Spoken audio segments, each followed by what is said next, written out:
semua, kembali lagi bersama saya Lisa Safitri. Hari ini saya akan menjelaskan mengenai manajemen perbankan. Untuk tahu lebih lengkapnya, keep on watching. Hari ini ada 5 materi pokok yang akan saya bahas. Yang pertama ada pengertian bank dan lembaga keuangan. Yang kedua ada sistem perbankan di Indonesia. Yang ketiga ada struktur dan organisasi bank. Yang keempat ada manajemen dana bank. Dan yang kelima ada manajemen likuiditas. Materi yang pertama adalah pengertian bank dan lembaga keuangan. Lembaga keuangan merupakan badan usaha atau institusi di bidang jasa keuangan yang bergerak dengan cara menghimpun dana dari masyarakat dan menyalurkannya untuk pendanaan, serta dengan mendapatkan keuntungan dalam bentuk bunga atau persentase. Meski demikian, kegiatan usaha lembaga ini dapat berupa penghimpunan dana saja, menyalurkan dana saja, atau kedua kegiatan sekaligus. Lembaga keuangan dibagi menjadi dua, lembaga keuangan bank dan lembaga keuangan non-bank. Lembaga keuangan bank merupakan lembaga keuangan yang lengkap kegiatannya, yaitu menghimpun dana dari masyarakat dan menyalurkannya kembali kepada masyarakat dalam bentuk pinjaman, serta melakukan kegiatan jasa keuangan lainnya. Bank dapat secara langsung menghimpun dana dari masyarakat dalam bentuk giro, tabungan, dan deposito berjangka. Kemudian menurut Undang-Undang Nomor 10 Tahun 1998, yang dimaksud dengan bank adalah badan usaha yang menghimpun dana dari masyarakat dalam bentuk simpanan dan menyalurkannya ke masyarakat dalam bentuk kredit atau bentuk-bentuk lainnya dalam rangka meningkatkan taraf hidup rakyat banyak. Lalu yang selanjutnya ada tugas bank. Tugas bank secara umum yang pertama ada bank bertugas menyalurkan kredit kepada lembaga usaha atau perseorangan yang membutuhkan. Tujuan penyaluran kredit ini adalah untuk kegiatan yang bersifat produktif. Kredit sendiri terbagi menjadi 3 jenis: kredit jangka panjang, kredit jangka menengah, dan kredit jangka pendek. Yang kedua, ada perbankan memiliki tugas untuk menarik uang dari masyarakat. Artinya, masyarakat boleh menyimpan uangnya dalam bentuk deposito berjangka, giro, atau rekening koran, serta tabungan. Yang ketiga ada menyalurkan jasa di bidang lalu lintas peredaran dan pembayaran uang. Jasa-jasa ini termasuk jasa pengeluaran cek, menjual dan membeli wasel, penukaran valuta asing, dan masih banyak lainnya. Lalu yang terakhir, bank bertugas memberikan jaminan-jaminan bank dan juga menyewakan tempat untuk menyimpan barang-barang berharga.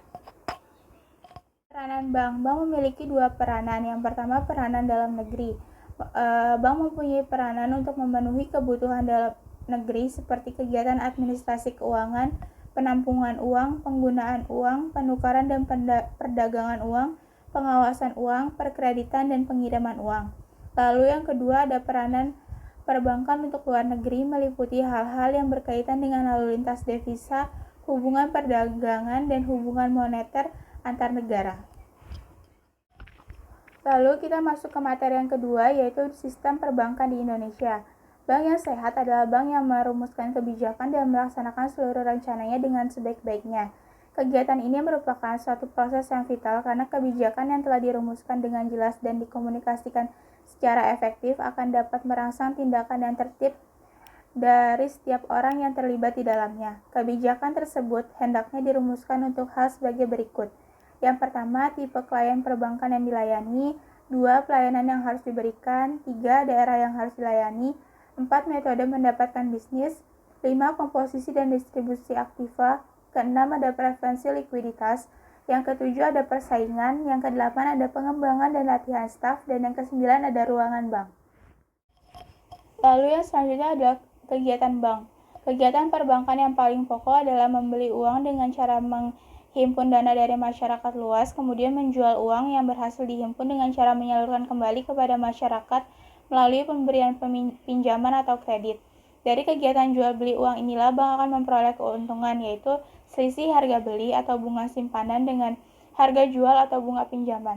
Di samping itu, kegiatan bank lainnya dalam rangka mendukung kegiatan menghimpun dan menyalurkan dana adalah memberikan jasa-jasa lainnya. Kegiatan ini ditunjukkan untuk memperlancar kegiatan menghimpun dan menyalurkan dana. Lalu ada tata kelola bank. Pada dasarnya, bank dapat dibedakan menurut fungsi serta tujuan usahanya, yaitu ada bank sentral dan bank umum. Lalu sedangkan perbedaan lainnya hanya berdasarkan pemilik atau pengelola yang dapat dibedakan sebagai berikut. Yang pertama ada bank pemerintah, yang kedua ada bank swasta nasional, dan yang ketiga ada bank asing swasta. Lalu menurut Undang-Undang Nomor 14 Tahun 1967, Undang-Undang Pokok Perbankan, sistem perbankan di Indonesia disusun sedemikian rupa agar bank sentral dapat melakukan pengawasan terhadap pelaksanaan kebijaksanaan moneter oleh bank-bank dan untuk mengawasi serta memimpin seluruh sistem perbankan di Indonesia. Materi yang selanjutnya adalah kegiatan-kegiatan perbankan. Yang pertama ada kegiatan bank umum. Kegiatannya yang pertama menghimpun dana berupa simpanan, giro, tabungan, dan deposito. Lalu yang kedua ada menyalurkan dana berupa kredit, investasi, modal kerja, kredit produksi, dan kredit konsumtif. Lalu yang ketiga ada jasa-jasa lainnya seperti transfer, kartu kredit, dan safe deposito box. Lalu bank yang kedua ada Bank Perkreditan Rakyat atau BPR. Dia memiliki kegiatan yang pertama menghimpun dana hanya dalam tabungan dan deposito, yang kedua menyalurkan dana hanya melalui investasi, modal kerja, dan perdagangan. Lalu kegiatan yang ketiga itu BPR dilarang menerima simpanan berupa giro, kegiatan falas, dan asuransi. Lalu yang kegiatan bank yang ketiga itu ada bank campuran dan bank asing. Dalam mencari dana, bank asing dan bank campuran juga membuka simpanan giro dan simpanan deposito, namun dilarang menerima simpanan dalam bentuk tabungan. Dalam hal pemberian kredit yang diberikan lebih diarahkan ke bidang-bidang tertentu seperti modal asing dan perdagangan internasional. 2, 3. Lalu yang selanjutnya adalah keuntungan bank.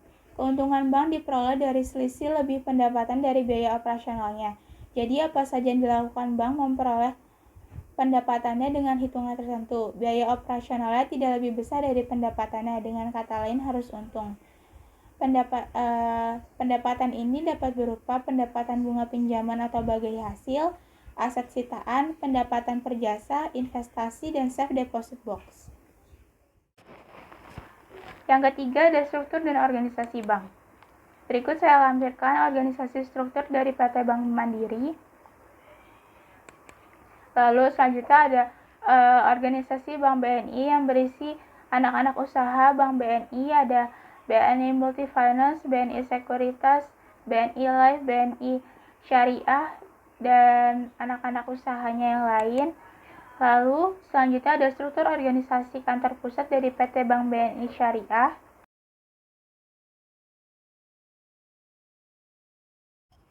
Lalu selanjutnya ada fungsi bank.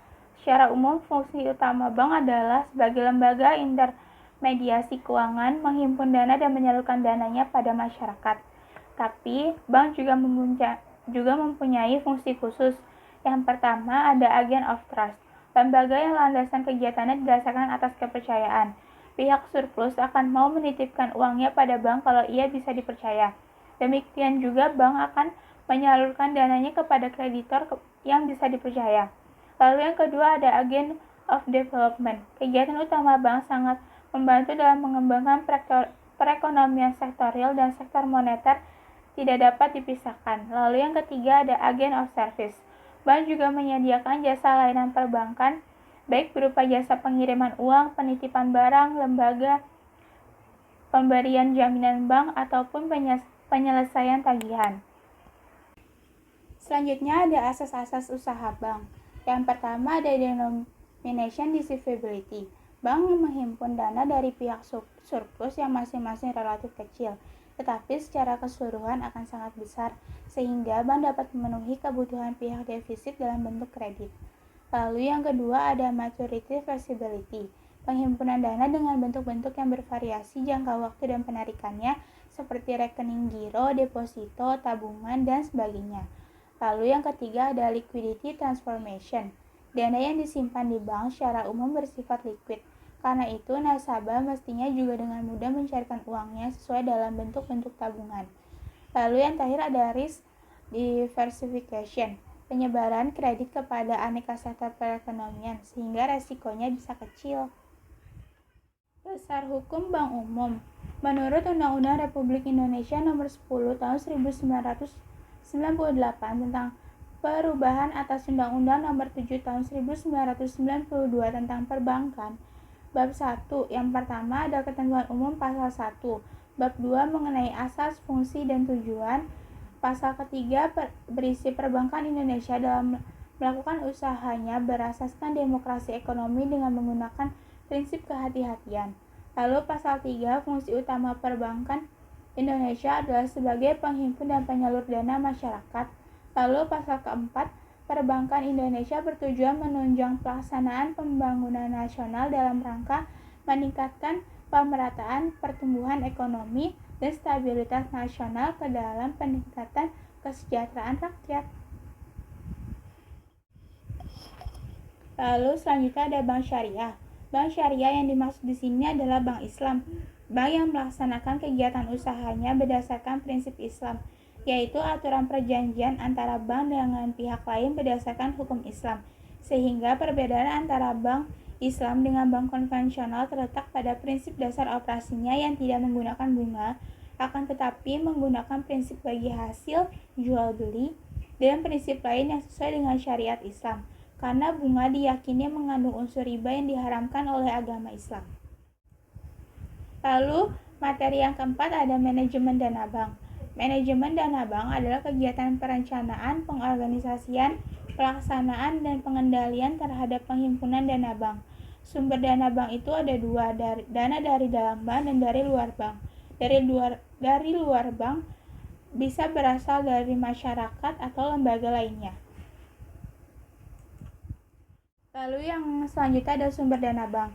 Sumber dana yang berasal dari dalam bank sendiri itu bisa berasal dari setoran modal pemegang saham, cadangan laba, dan laba yang belum dibagi. Lalu dari sumber luar itu berasal dari dana masyarakat.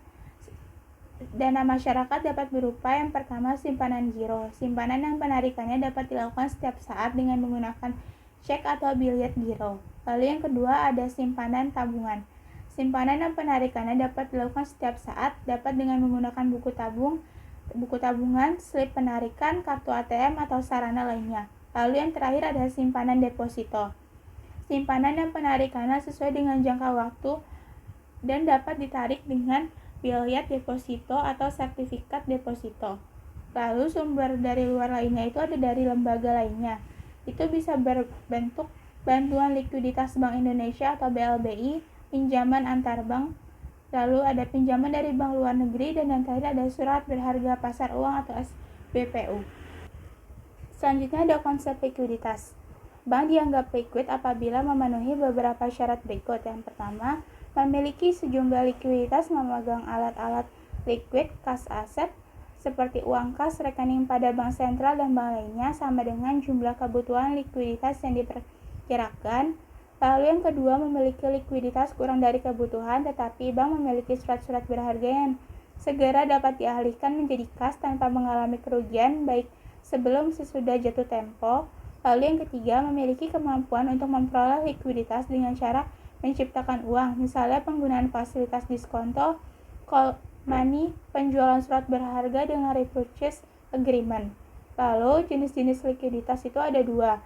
Yang pertama ada deposit liquidity, ditunjukkan bagaimana bank mengusahakan agar mampu memenuhi atau melayani nasabah sewaktu menarik simpanannya. Dan yang kedua ada portfolio liquidity, likuiditas dalam kaitannya dengan proyeksi pemberian pinjaman. Lalu yang selanjutnya ada alasan likuidasi. Likuidasi bank karena upaya penyelamatan tidak cukup mengatasi masalah atau bank tersebut dinilai oleh Bank Indonesia membahayakan sistem perbankan. Likuidasi bank karena adanya permintaan sendiri dari pemegang saham atau pemilik bank tersebut. Dalam kategori ini adanya permintaan dari kantor pusat bank di luar negeri yang akan menutup kantor cabangnya di Indonesia atau self liquidation atau sering disebut juga sebagai voluntary liquidation. Lalu materi selanjutnya ada pemberian BLBI. BLBI adalah fasilitas Bank Indonesia yang digunakan untuk menjaga kestabilan sistem pembayaran dan sektor perbankan agar tidak terganggu karena ketidakseimbangan antara penerimaan dan penarikan pada bank-bank baik jangka pendek maupun jangka panjang. Tujuan kebijakan pemberian BLBI yang pertama, untuk melindungi kepentingan pemilik dana perbankan dalam berbagai bentuk seperti deposito dan tabungan.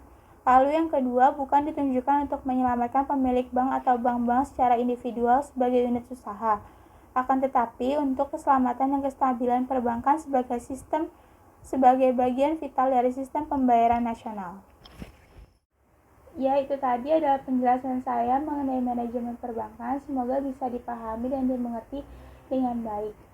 Terima kasih yang sudah menonton. See you next time.